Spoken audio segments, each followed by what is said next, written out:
پانچویں نے کہا ہاں دین حق آ چکا ہے اور محمد صلی اللہ علیہ وسلم اللہ کے نبی بن کر ظاہر ہو چکے ہیں اور وہ دین حق لے کر آئے ہیں اور وہ مکہ مکرمہ سے یثرب شہر کی طرف ہجرت کر کے آ گئے ہیں. مدینے کا پرانا نام یثرب ہے. ہجرت کر کے آ چکے ہیں. جاؤ ان کا دین قبول کر لو, وہ دین حق ہے. کیوں بھائی اللہ نے حضرت محمد صلی اللہ علیہ وسلم کا دین ہم کو عطا فرمایا ہے کہ نہیں عطا فرمایا؟ کہو الحمدللہ. سوچو تو صحیح کن کن حالات سے انسان گزر کر اور کن کن مجاہدوں سے گزر کر حق اور ہدایت کی طرف آئے. دعوت چلتی ہے ایک ماحول میں. مکہ مکرمہ میں صحابہ نے جو تکلیفیں اٹھائی ہیں, مجاہدے کیے ہیں, گھر سے جو بے گھر ہوئے ہیں, میرے بزرگوں اللہ رب العزت نے اس کو قبول فرمایا اور آدمی دور ہے اور ہدایت کی شکل اللہ پیدا کر رہا ہے. جب جو ہے اللہ کے دین کے لیے مجاہدہ کیا جاتا ہے, تکلیفیں برداشت کی جاتی ہیں, تو اللہ رب العزت اس روئے زمین پر انسانوں کے لیے دین حق کی طرف مڑنا اور دین حق کی طرف آنا اللہ اس کی راہیں آسان کر دیتے ہیں. سلمان فارسی رضی اللہ تعالیٰ عنہ, اب ان کو فکر پیدا ہوئی کہ ہم کیسے مدینہ منورہ پہنچے. لمبا راستہ ہے, 1500 کلومیٹر کا راستہ ہے, کیسے جائیں؟ اور وہ بھی ایک جگہ غلامی کر رہے ہیں, ایک جگہ غلام بنے ہوئے ہیں. ایک تاجر کو اللہ نے بھیجا مدینہ منورہ سے تجارت کا مال لینے کے لیے ملک شام بھیجا, اور وہاں پہنچا وہ تاجر, وہ جو ہے جہاں وہ غلام تھے, انہوں نے سامان دکھایا اور جو ہے چیزیں دکھائیں, انہوں نے خریداری کی. جب خریداری پوری ہو گئی تو اس نے کہا کہ بھائی اس غلام کو بھی بیچ دو, میں اسے بھی لے جانا چاہتا ہوں. اس آدمی نے کہا نہیں, ہم غلام کو نہیں دے سکتے. انہوں نے بہت پیسہ پیش کیا, بڑی رقم پیش کی, یہاں تک کی وہ راضی ہو گیا. اب دیکھیے حضرت سلمان رضی اللہ عنہ کے لیے مدینہ پہنچنے کی شکل پیدا ہو رہی ہے. اصل مرکز کی طرف اللہ رب العزت کھینچ کے لوگوں کو لا رہے ہیں. مدینہ منورہ کو اللہ نے مرکزی جگہ بنا دیا. حضرت سلمان اپنے اس نئے آقا کے ساتھ وہ جو ہے مدینہ منورہ آئے. اس پادری نے, اس راہب نے یہ بھی کہا تھا کہ دیکھو ان کی پہچان میں 3 علامت بتلاتا ہوں. ایک علامت یہ ہے کہ تم ان کو کچھ چیز پیش کرنا اور یہ کہنا کہ یہ صدقہ ہے تو وہ قبول نہیں کریں گے. پھر دوسرے دن میں جا کر پیش کرنا کہ یہ ہدیہ ہے تو وہ قبول کریں گے. تیسری چیز اور بتا رہے ہیں, آپ کے شانے پر ایک ابھرا ہوا گوشت ہے, وہ مہر نبوت ہے, آپ کے خاتم النبی ہونے کی علامت ہے, اس کو بھی دیکھنا. چنانچہ ایسے ہی کیا, تینوں علامتیں مل گئیں.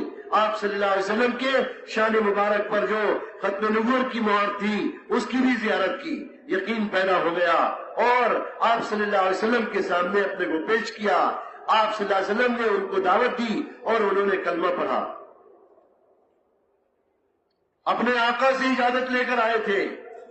آنا جانا فارغ وقت میں اپنے کام سے, اپنے یہاں مشغولی سے فارغ وقت میں مسجد آتے تھے. آج بھی یہ کہتے ہیں اگر ہم اپنا فارغ وقت مسجد کو دے دیا کریں تو میرے بزرگوں بہت بڑا کام قابو میں آ جائے گا. مولانا یوسف صاحب رحمۃ اللہ علیہ فرماتے تھے مسلمانوں کے پاس 8 گھنٹے آرام کے اور دیگر ضرورتوں کے, 8 گھنٹے کاروبار اور کمائیوں کے, 8 گھنٹے فارغ ہیں. اگر یہ 8 گھنٹے مسجد کے تقاضے کے لیے روزانہ کے اوقات میں سے دے دیا کرے تو اس وقت کے فارغ کر کے مسجد کے لیے لگانے پر اتنا ہی وقت کے لیے اگر 8 گھنٹے بھی یہ فارغ کر کے مسجد کو دے دیتا ہے, باہر کا باطل اسی سے کمزور پڑ جائے گا اور باہر کا باطل اسی سے ختم ہو جائے گا.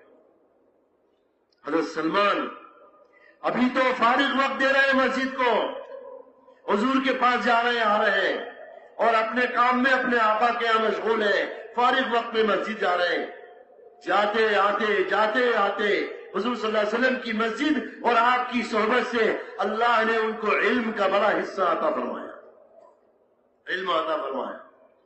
حضور صلی اللہ علیہ وسلم کے دین اور شریعت کے بارے میں اللہ نے ان کو علم عطا فرمایا، اور عمر بھی اللہ نے ان کو خوب عطا فرمائی۔ عمر بہت لمبی دی، 250 سال کے بارے میں بتلاتے ہیں کہ ان کی عمر اللہ نے 250 سال کی دی۔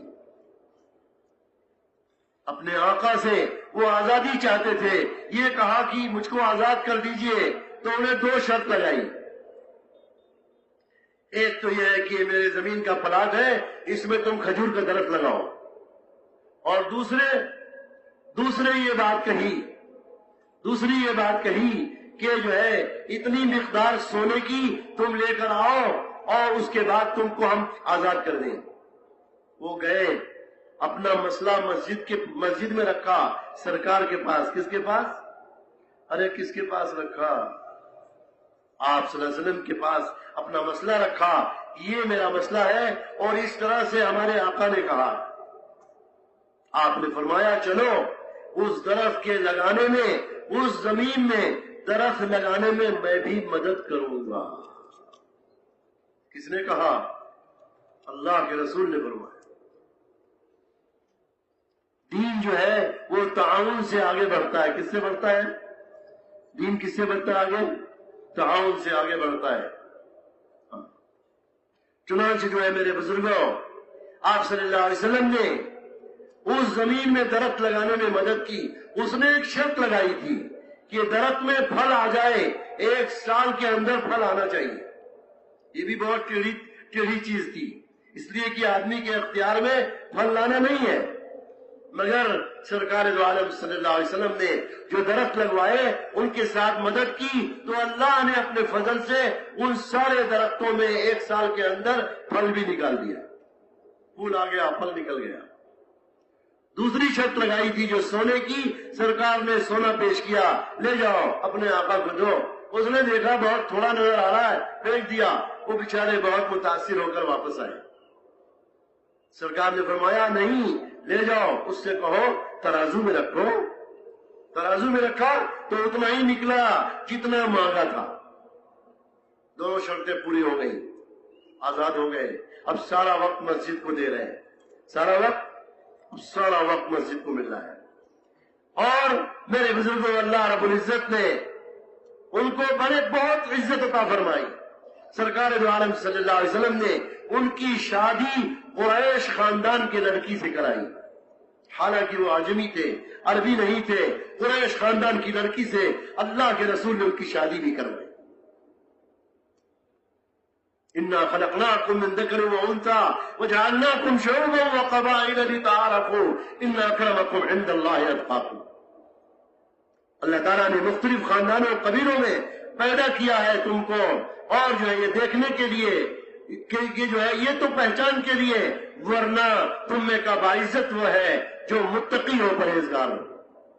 جتنا تقوی کی صفت آئے گی اس بنیاد پر اللہ کے یہاں تمہاری عزت بنے گی۔ حضرت سلمان رضی اللہ تعالیٰ عنہ ایک دن بیٹھے تھے مہاجرین انصار کے بیچ میں۔ مہاجرین صحابہ بھی تھے، انصاری صحابہ بھی تھے، اللہ کے رسول بھی تھے۔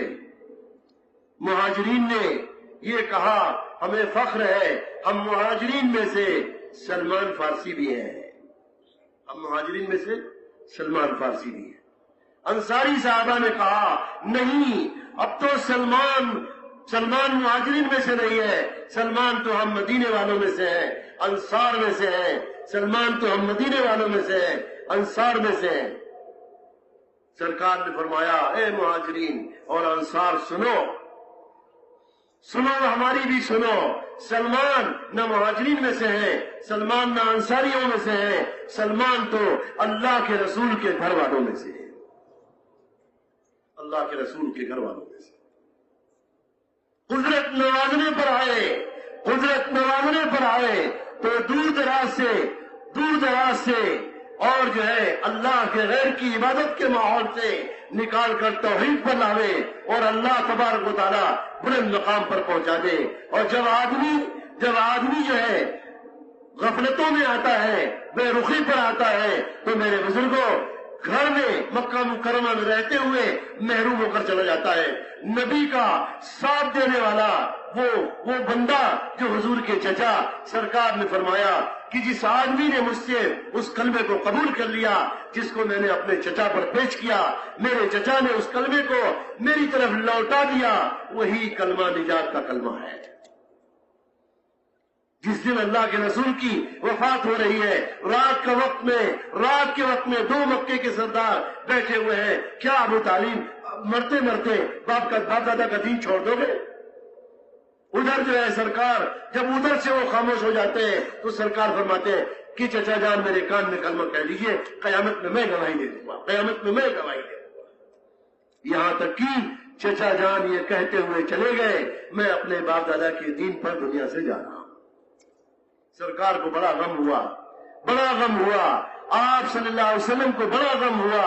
اللہ تعالیٰ نے قرآن نازل کیا، اے میرے نبی آپ جس کو ہدایت دینا چاہیں نہیں ہدایت دے سکتے، ہدایت دینا تو ہمارا کام ہے. ہدایت دینا کس کا کام ہے؟ میرے بزرگوں اور بھائیوں، یہ کام قرن اول کی محنت ہے، یہ کام قرن اول کا کام ہے، قرن اول کا ہیرا ہے. اس مبارک محنت میں مقامی کام ہو یا اللہ کے راستے کی نقل و حرکت ہو، میرے بزرگوں سارے کام قرن اول کے کام ہیں، کوئی نیا کام نہیں ہے. مولانا الیاس صاحب رحمۃ اللہ علیہ فرماتے تھے اللہ تعالیٰ نے مجھے قرن اول کا ہیرا عطا فرمایا ہے. امام مالک رحمۃ اللہ علیہ فرماتے تھے، یہ فرمایا کرتے تھے ہرگز اس امت کے آخر کے لوگوں کی اصلاح نہ ہوگی مگر اسی طرز پر جس طرز پر قرن اول میں اس امت کی اصلاح ہوئی ہے. لن يصلح آخر هذه الامة الا بما صلح به اولها.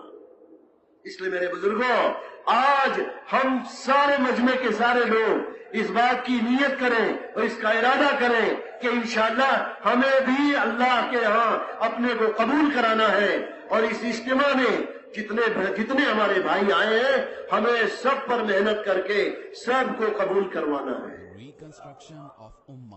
اگر ہر آدمی اپنی ذات سے اپنے آپ کو محنت کے لیے تیار کرے اور نقل و حرکت کے لیے تیار کرے، اس مجمع کا کوئی ایک بندہ بھی ایسا نہ ہو جو یہاں سے واپس جائے، بلکہ یہاں سے اللہ کی راہ میں نکلنے کی آوازیں لگ رہی ہیں. میرے بزرگوں ہر بندہ چھوٹا اور بڑا ہر ایک جو ہے اس اجتماع سے نقد اللہ کی راہ میں روانہ ہو، خود بھی نکلنا اور ایک بھائی کو تیار کرنا، یہ ہماری ذمہ داری ہے. یہ سارا مجمع ہم پر ہمارے کندھوں پر امانت ہے. جو لوگ کام میں پہلے لگے ہوئے ہیں، اوقات لگائے ہوئے ہیں، 4 مہینہ دیے ہوئے ہیں، میرے بزرگوں ایک آدمی کی فکر یہ ہونی چاہیے اللہ رب العزت نے اپنے ایک بندوں کو بھیجا ہے. میں آپ کو بتاؤں کتنی بڑی نعمت ہے، کتنا بڑا سرمایہ ہے، اور کتنی اللہ کی طرف سے بڑی نعمت دی گئی ہے. ایک بندے کو قبول کرانا ہے. مولانا الیاس صاحب کا زمانہ ہے، ایک آدمی مسجد میں داخل ہوا مغرب کے وقت میں، استقبال میں ایک ذمہ دار بیٹھے ہوئے تھے، بڑے عالم تھے، بعد میں بڑے عالم ہوئے، اپنے ملک کے مفتی اعظم ہوئے، وہ استقبال میں بیٹھے تھے. مغرب کی نماز ہو چکی، ایک آدمی مسجد میں داخل ہوا اور پانی پی کر چلا گیا. مولانا الیاس صاحب اس آدمی کے بارے میں بے چین ہو گئے کہ کسی آدمی نے اس بندے سے بات نہیں کی. چنانچہ جو ہے جن کی ڈیوٹی تھی، جن کو ذمہ داری دی گئی تھی، وہ مغرب کی نماز پڑھ کے اوابین پڑھنے میں لگ گئے. اب آواز لگائی تو وہ فارغ ہو کر آئے، جلدی سے فارغ ہو کر آئے. فرمایا ایک آدمی آیا اور تمہاری ذمہ داری تھی اور وہ آدمی چلا گیا، اس کو کسی نے دعوت نہیں دی، اس سے کسی نے بات نہیں کی. ایک آدمی اپنے اندر صلاحیت رکھتا ہے. چنانچہ جو ہے انہوں نے یہ کہا حضرت آپ ہی تو ہمیں نفل پڑھنے کی ترغیب دیتے ہیں، جیسے ہم نے سب نے آج مغرب کے بعد اوابین کی 6 رکعتیں پڑھی. وہ بھی کہہ رہے تھے حضرت میں اوابین پڑھ رہا تھا. آپ فرمایا، مولانا الیاس صاحب نے فرمایا کہ مفتی صاحب قیامت کے دن اگر اس آدمی کے بارے میں مجھ سے اور تم سے سوال ہو جائے کہ تم نے اس کو دعوت کیوں نہیں دی، تو کیا ہم اللہ تعالیٰ کی ناراضگی سے اپنی اوابین پیش کر کے نکل سکتے ہیں؟ یہ فرمایا تھا جناب رسول اللہ صلی اللہ علیہ وسلم۔ ہجرت کی 3 راتیں انتہائی سخت مجاہدوں سے گزر کر جب آپ باہر نکلے ہیں اور مدینے کی طرف چلے تو آپ اندازہ لگائیے مکہ مکرمہ کے بڑے بڑے لوگ بڑے بڑے انعام کے وعدے کیے گئے، ان انعامات کے وعدوں پر سرکار کی تلاش میں لگے ہوئے ہیں، غار کے منہ پر پہنچ گئے ہیں، اور اللہ رب العزت نے وہاں مکڑی کے جالے سے غار کے منہ پر ڈلوا کر حفاظت کی، اور دوسرے کبوتری بھیج کر انڈا دلوا کر اللہ نے حفاظت کی۔ ان تمام حالات سے گزرنے کے بعد جب آپ مدینے کے لیے چلے ہیں تو 2 راستہ ہے، ایک راستہ مدینے کی طرف جا رہا ہے، دوسرا بھی مدینے کی طرف جا رہا ہے، مگر ایک دور کا ہے ایک قریب کا ہے۔ رہبر نے کہا قریب والے راستے پر 2 ڈاکو رہتے ہیں، آپ نے فرمایا ڈاکو والے راستے سے لے چلو، ہو سکتا ہے اللہ پاک ان کو اسلام عطا فرما دے۔ جیسے وہاں پہنچے ویسے ہی وہ دونوں ڈاکو آ گئے، آپ نے ان کا نام پوچھا، آپ نے ان سے بات چیت شروع کی، اللہ نے دونوں کے دل میں حضور کی نبوت اور رسالت پر اللہ نے ان کے دل میں انشراح پیدا کر دیا اور آپ کی بات مان لی اور کلمہ پڑھ لیا۔ آپ سوچو تو صحیح، اگر ہم ذمہ داری کے ساتھ اپنے آپ کو بھی ذمہ دار سمجھتے ہوئے اپنے اپنے خطے اپنے حلقے میں ایک پر اگر ہم توجہ ڈالیں، محنت کریں تو 100% یہ مجمع اللہ کے راستے میں روانہ ہو جائے گا۔ مولانا یوسف صاحب فرماتے تھے ہم اجتماع کرتے اسی لیے ہیں کہ سارے عالم کے تقاضے اس قدر جمع ہو گئے ہیں کہ کلمہ پڑھنے والوں میں ایک عمومی آواز لگا دو مدینے کی طرح سے الصلاۃ جامعہ، کہ لوگ مسجد میں آ جائیں اور جمع ہو جائیں اور ان کے اوپر عالم کے تقاضے ڈال کر مجمع کو تقاضوں پر بکھیر دیں۔ یہ سارا مجمع تیار ہے؟ ارے تقاضوں پر چلنے کے لیے تیار ہے؟ اللہ تعالیٰ سب کو قبول فرما۔ ہاں، اس لیے میرے بزرگوں 4 مہینے کی جماعتیں بنانی ہے اور خود اپنے آپ کو 4 مہینے کے لیے تیار کرنا ہے۔ اب تو اللہ کا فضل ہے 6 مہینے کی ترتیب پر امت میں استعداد آ رہی ہے اور لوگ بڑی خوشی سے کام کرو گے تو کام کھلے گا اور آگے بڑھتے رہنا آسان ہوتا چلا جائے گا۔ سارے ہمارے مسئلے کا حل اپنی آنکھوں سے ہم دیکھیں گے۔ میرے بزرگوں 6 مہینے کی ترتیب پر بھی مجمع تیار ہو رہا ہے، سالانہ 4 مہینے پر اللہ کا فضل ہے اسی امت کے لوگ سالانہ 4 مہینے پر آ رہے ہیں۔ کہاں ایک مسجد ایک گھر کی جماعتیں اللہ کے راستے میں، ایک گھر کی پوری جماعت اللہ کے راستے میں جا رہی ہے۔ ملکوں میں ایک گھر کی پوری جماعت۔ اس لیے میرے بزرگوں سب طے کرو ہمیں بھی اس کام کو کام۔ تو ساتھ ہی اس بیان کے متعلق آپ کی جو بھی رائے ہو آپ اپنی رائے ہمارے ساتھ ضرور شیئر کریں۔ پھر ملیں گے اسی طرح اور کوئی نئے بیان اور کوئی نئی اپڈیٹ کے ساتھ۔ جب تک آپ حضرات اپنی دعا میں ہمیں یاد رکھنا۔ اب آپ لوگ ہمیں دے اجازت۔ السلام علیکم ورحمۃ اللہ وبرکاتہ۔